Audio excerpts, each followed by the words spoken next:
¿Qué tal? Bienvenidos al debate en Fundación Libertad y Desarrollo. Hoy vamos a hablar de la elección de consejeros constitucionales que tuvo lugar en Chile el pasado domingo. Y es que, bueno, la derecha, fundamentalmente representada por el Partido Republicano y otro bloque representado por Chile Seguro, lograron una mayoría muy importante en esta elección. La izquierda, principalmente representada por la coalición Unidad para Chile, obtiene apenas 16 de los 50 escaños y, bueno, ya se habla un poco de los impactos que pueda tener este resultado de cara al proceso, al nuevo proceso de elaboración de una constitución nueva para Chile. Entonces, para entender mejor lo que está pasando y las consecuencias de lo que acabo de mencionar, ya me acompañan dos expertos desde Chile. Desde Concepción me acompaña hoy Pedro Varela, él es abogado e investigador del programa legislativo de Libertad y Desarrollo Chile. Y desde Santiago me acompaña también Ricardo Hernández, él es director del equipo constitucional del Instituto Res Pública. Ambos bienvenidos y vamos a conversar esta conversación. Tal vez voy a plantear algunos elementos para la audiencia internacional sobre todo, ¿no? Porque estos temas van un poco, atropellan a veces un poco a la audiencia, ¿no? Porque pasan tantas cosas y cuesta tener el contexto. Pero si resumiéramos los hechos, en octubre del 2020, bueno, en 2019 hubo un estallido social, manifestaciones que terminaron con la idea de convocar a una constituyente. En octubre de 2020, el 78% de chilenos dijo sí, queremos una nueva constitución. Luego, en mayo del 2021, hubo una elección para conformar esa convención constitucional y ganó mayoritariamente una coalición de izquierda, ¿no? Y bastante a la izquierda. Y luego, cuando el texto se propuso a los chilenos, en septiembre pasado, pues la mayoría, el 62%, dijo no al texto propuesto. Entonces ahora estamos en un nuevo proceso en el cual se cambiaron un poquito las fórmulas. Los dos expertos nos ayudarán aquí a entenderlo, pero básicamente lo que se eligió el domingo fue el Consejo Constitucional, digamos, que será el órgano elegido popularmente, que es el órgano elegido popularmente y que luego tendrá que aprobar o no el texto que le proponga un órgano de expertos, ¿no? que está conformado por 24 personas que ha designado parcialmente la Cámara de Diputados, el Senado. Si hay algo que corregir, me lo indican. Y también hay un tercer órgano, que es un comité de admisibilidad que está encargado de velar, de verificar que algunas cláusulas no socaven las bases institucionales, entiendo, de la Constitución. Entonces, vamos a empezar por pasos. Empiezo contigo, Pedro. ¿Qué sacamos en limpio de lo que vimos el domingo en esta elección del Consejo Constitucional? Bueno, en primer lugar, muchas gracias por la invitación.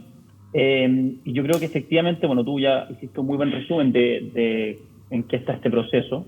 Y efectivamente es un resultado que, si bien no es sorprendente porque se esperaba, según los analistas políticos, preveían que las fuerzas de oposición al gobierno finalmente iban a tener una mayoría, no se sabía que la mayoría iba a ser tan contundente como resultó siéndolo y que finalmente deriva en que hoy día en este Consejo Constitucional electo 2/3 de sus integrantes son de centro derecha o derecha, es decir, de estas fuerzas del Partido Republicano y la derecha tradicional, como se llama, que son los otros 3 partidos que tradicionalmente han existido en la derecha en Chile. Entonces, finalmente, es claro, aquí se consolida esta mayoría y eso finalmente va a significar que va a ser una composición absolutamente opuesta a lo que fue la Convención Constitucional fracasada, en donde la mayoría, también de 2/3, era en ese caso de izquierda. Entonces, aquí se da una paradoja, en donde finalmente la Constitución, que tiene que ser un pacto social transversal, ¿cierto?, fue elaborada en la ocasión anterior por una fuerza de izquierda sin la aveniencia de la derecha, o sea, nunca se tomó en consideración lo que la derecha planteaba y por lo tanto esas fueron las razones por las cuales terminó rechazándose ese texto. Y ahora esperemos todos que no ocurra lo mismo, pero en el sentido contrario, ¿cierto? Es decir, que la derecha, y así lo ha demostrado al menos en las primeras declaraciones, tenga mayor responsabilidad y sentido republicano en el entendido de pensar en el país primero y en efectivamente poder cerrar este proceso de la mejor manera, recogiendo el anteproyecto que está siendo elaborado en la comisión de expertos y finalmente planteando sus legítimos reparos o cambios, pero finalmente presentando un texto que la ciudadanía pueda aprobar transversalmente y contundentemente en diciembre. Ahora, Ricardo, como dijo Pedro, me llama mucho la atención el péndulo, ¿no? Es decir, cuando uno miraba la elección del 2021, uno decía, wow, esto es una locura, ¿no? Bueno, hay imágenes que hablan por sí solas, ¿no? La diputada Pikachu y cosas un poco estridentes que decíamos, bueno, yo estoy de acuerdo con Pedro, ¿no? Y seguramente tú también estarás de acuerdo, ¿no? Es un documento que debería ser la casa de todos, ¿no? Como se dice mucho en Chile. Y eso obviamente estaba muy lejos de ese proyecto. Y ahora, ¡boom!, el centro queda un poquito vaciado, porque digamos que el Partido Republicano es una derecha no tradicional, digamos una derecha distinta. La derecha tradicional obtiene apenas 11 escaños, pero hay que decirlo también, todo por Chile, la coalición de los tradicionales partidos de centroizquierda, fulminados. O sea, esto fue la derecha y la izquierda, pero ese centro-izquierda completamente muerto, Ricardo. Sí, es muy correcto el análisis. Aquí ya se habla del péndulo, todos tratando de darle sentido a esta giro que tuvimos acá en Chile en poco menos de 3 años, donde en un principio se volcó hacia tener una nueva constitución, ¿cierto?, en 2020, y ahora gana el rechazo y ahora se confirma con estas elecciones donde las derechas tienen una abrumadora mayoría. Acá ya se hablaba desde 1936 que la derecha no alcanzaba una especie de ganar un órgano colegiado, ya sea el Senado o la Cámara de Diputados. O sea, ya más de un siglo que eso no se veía. Así que están todos muy impresionados con los resultados que se dieron, que le garantiza a la coalición de derecha, centro-derecha, salir a poder proponer ideas dentro de ahora el órgano que está redactando la Constitución, aprobar sus ideas, vetar algunas ideas que quizás se consideren que sean muy extremas para evitar lo que pasó en el fracasado proceso anterior. Entonces, las mayores explicaciones que se han dado para este péndulo han sido, una, el estrepitoso fracaso de la experiencia anterior. El rechazo está muy sensible aún en la población del proyecto muy refundacional que se había propuesto antes. Y en segundo lugar, un voto que se llama voto rechazo a la gestión del actual gobierno, que es justamente de la izquierda que en su momento había propuesto el primer borrador fracasado. Sobre todo con temáticas que a los chilenos le están pegando muy fuerte, que son la inseguridad que se ha tomado, la agenda pública y el desempleo junto a la inflación, dos fenómenos que golpean fuertemente el bolsillo de las familias chilenas, ha hecho que la tendencia hoy de la elección haya favorecido a aquellos conglomerados que son mucho más fuertes en estos dos ámbitos, como son la derecha chilena, que siempre ha estado por estar por mayor seguridad y estabilidad económica, progreso económico, que han sido sus banderas de lucha. Entonces, justamente la población adhirió por estos dos motivos. Yo creo que explican en gran parte que este péndulo haya marcado tan fuertemente favorable a las derechas, como ya se está denominando. Ahora, ayúdenos a entender un poquito lo que viene, ¿no? Porque insisto, que este proceso es inusual, a la gente le parece así un poquito complicado, ¿no? De hecho, por cierto, los nulos y los en blanco fueron que un 20%, algo así, el voto. Y en Chile, ¿no? Es donde la gente está viviendo esto, para afuera. Ahora, el órgano de expertos, que fue designado por las cámaras, ¿no?, legislativas, va a redactar una propuesta de texto, ¿no es cierto? Y ellos van a proponerle ese texto luego a este consejo, y este consejo puede aprobar el texto o puede o puede vetarlo. ¿Cómo es ese proceso, Pedro? Sí, bueno, efectivamente este es un proceso inusual y con muchos más resguardos que el proceso anterior, ¿cierto? Eso es parte del acuerdo que se llega para encauzar este segundo proceso. Entonces, en primer lugar, tenemos bases institucionales fundamentales, que son 12 bases que ya están en la actual Constitución, de hecho, y que finalmente son el marco al cual deben ceñirse los distintos órganos, que son el Consejo Constitucional y la Comisión Experta, y que existe, de hecho, un tercer órgano, que es el Comité Técnico de Admisibilidad, que funciona como un árbitro para velar que estas bases se respeten. Y ahí finalmente hay mecanismos en donde los distintos integrantes pueden recurrir en caso de que consideren que alguna norma que se debate esté yendo en contra de estas bases. Bases como, por ejemplo, que establecen un Estado social y democrático de derecho, pero con la participación también de privados en la provisión de derechos sociales, o, por ejemplo, que se van a existir dos órganos en el Congreso, es decir, también haciéndose cargo de ciertos fantasmas que estuvieron presentes en el proceso anterior, como la pulsión de eliminar el Senado, y asegurándonos de que lo que salga de este proceso sea más coherente con nuestra tradición constitucional. Entonces, en base a esas bases que los expertos, ahora los 24 expertos, han estado trabajando ya desde marzo y hacía poco menos de un mes para acordar finalmente un anteproyecto que ellos presenten al Consejo Constitucional y sobre el cual partan trabajando los consejeros que finalmente van a tener ahí un plazo de no recuerdo si 40 o 60 días para presentar enmiendas a este texto finalmente, pero enmiendas con un amplio abanico de posibilidades, es decir, efectivamente pueden ellos eliminar estas normas, pueden agregar otras, es decir, tienen ahí una libertad también para poder moverse, obviamente, como decía antes, dentro de las bases, pero ese insumo que va a ser el anteproyecto preparado por la comisión de expertos finalmente no los limita del todo a los consejeros. O sea, todavía hay una cancha abierta para que ellos puedan proponer ideas y finalmente va a depender de con cuánto, si cuentan con los votos necesarios para aprobarlo, que son estos 3/5 que en principio, con los que cuenta en principio al menos el sector de las derechas. Ricardo, ¿qué tanto margen tiene entonces el Consejo? O sea, ya nos explicó bastante Pedro, pero digamos, ¿qué tanto margen va a tener y por qué es tan importante la labor del Consejo al momento de elaborarlo? Es decir, entiendo que puede vetar algunas disposiciones, pero también puede proponer, puede proponer una reacción distinta. ¿Hasta dónde llegan sus funciones? Claro, si te respondo desde un punto de vista jurídico, el Consejo Constitucional es el órgano constituyente, es el órgano que puede hacer y deshacer con el anteproyecto, podría modificarlo completamente, siempre respetando las bases que bien nos comentaba Pedro. Sería el único límite jurídico, por decir así, dentro de las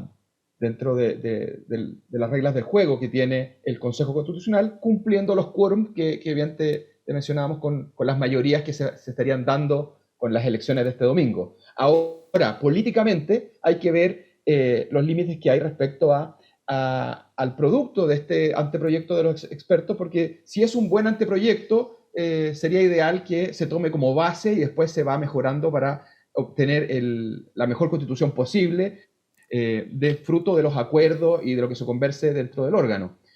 También hay que pensar en la responsabilidad de evitar caer en todas las malas prácticas que le jugaron la muy mala pasada al proceso anterior, que fue justamente que no haya debate, que no haya deliberación, que no hubo ni siquiera un acercamiento hacia las contrapartes, y esperar que si bien el texto se impregne de las ideas de las derechas que llevaron a Chile a un progreso súper importante en estos últimos 30 años, no sea, como se dice acá, pasar la aplanadora a la oposición, y como bien un texto de constitución son textos de consenso, de amplias mayorías que representen una gran cantidad de chilenos, y esa es la misión que va a tener el Consejo, y la última palabra siempre la va a tener la ciudadanía. A final de año, el 17 de diciembre, está ya calendarizado el plebiscito de salida donde la ciudadanía va a poder votar a favor del proyecto que salga o en contra, quedándonos entonces con la constitución que tenemos vigente. Esas serían las dos opciones que se podrían dar en el escenario acá a corto plazo.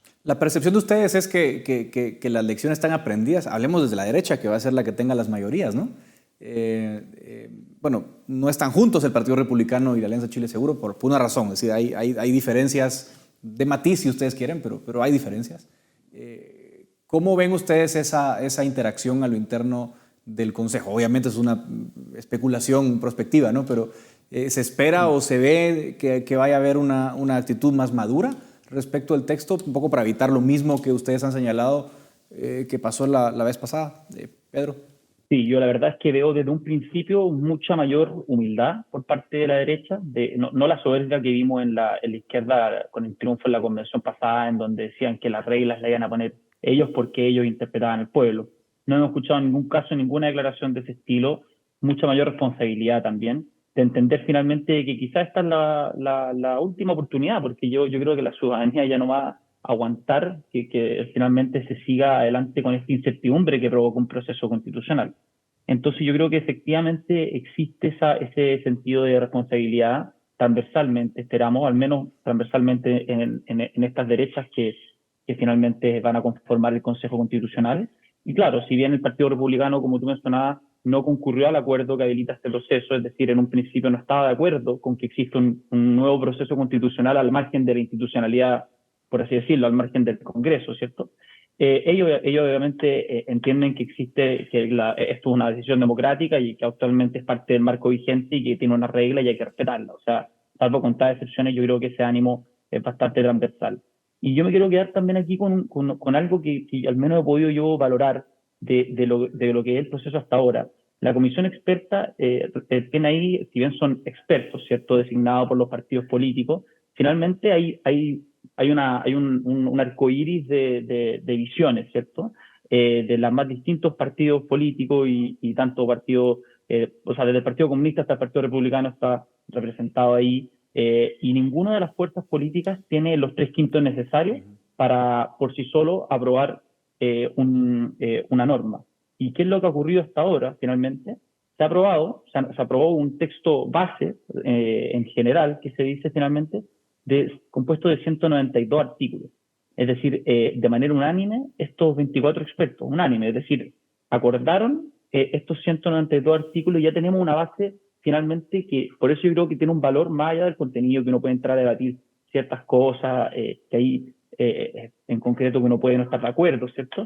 Ya finalmente creo que eso es un consenso, es un reflejo del consenso que tiene que significar una constitución, entonces por eso, al menos a mi parecer, debe tomarse como base también por parte de los consejeros constitucionales, y obviamente no está zanjado, porque aquí todavía queda el debate de enmienda al interior de la comisión experta que se está dando ahora y que pueden volver a revivir cosas, esperemos que no, pero como por ejemplo, la paridad de género de salida que vimos en esta elección, que es sumamente distorsionadora. Entonces, esperemos que esas cosas no prosperen, pero que en su esencia estos acuerdos se mantengan para que finalmente conciten un respaldo mayoritario de la ciudadanía. Para cerrar, Ricardo, ¿cómo lo ves tú?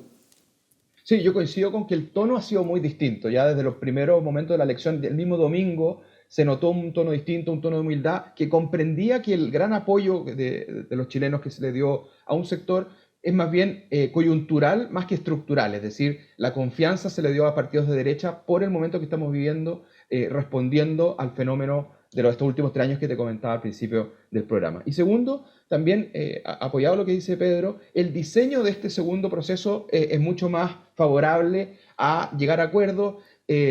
Las derechas se van a tener que poner de acuerdo, van a tener que juntarse para ser propositivas. Por sí solas, cada una de las fuerzas por separado no logra tener el quórum necesario para por sí solo proponer nuevas normas al Pleno. Van a tener que juntar fuerzas para superar los 31 votos dentro de este órgano de 51 miembros que tiene. Entonces, el diseño está hecho para que haya más diálogo, haya más deliberación y todos esperamos que ese sea el espíritu de este proceso para tener al final de año una mejor constitución y que podamos todos los chilenos aprobar con confianza el producto de este proceso. Gracias a Pedro Varela por acompañarme desde Concepción, gracias a Ricardo Hernández por acompañarme desde Santiago de Chile. Nos han acompañado antes y seguramente les volveremos a invitar para que nos ayuden a entender lo que viene, porque creo que vienen cosas muy interesantes. Gracias de nuevo, hasta acá llega el debate de Fundación Libertad y Desarrollo.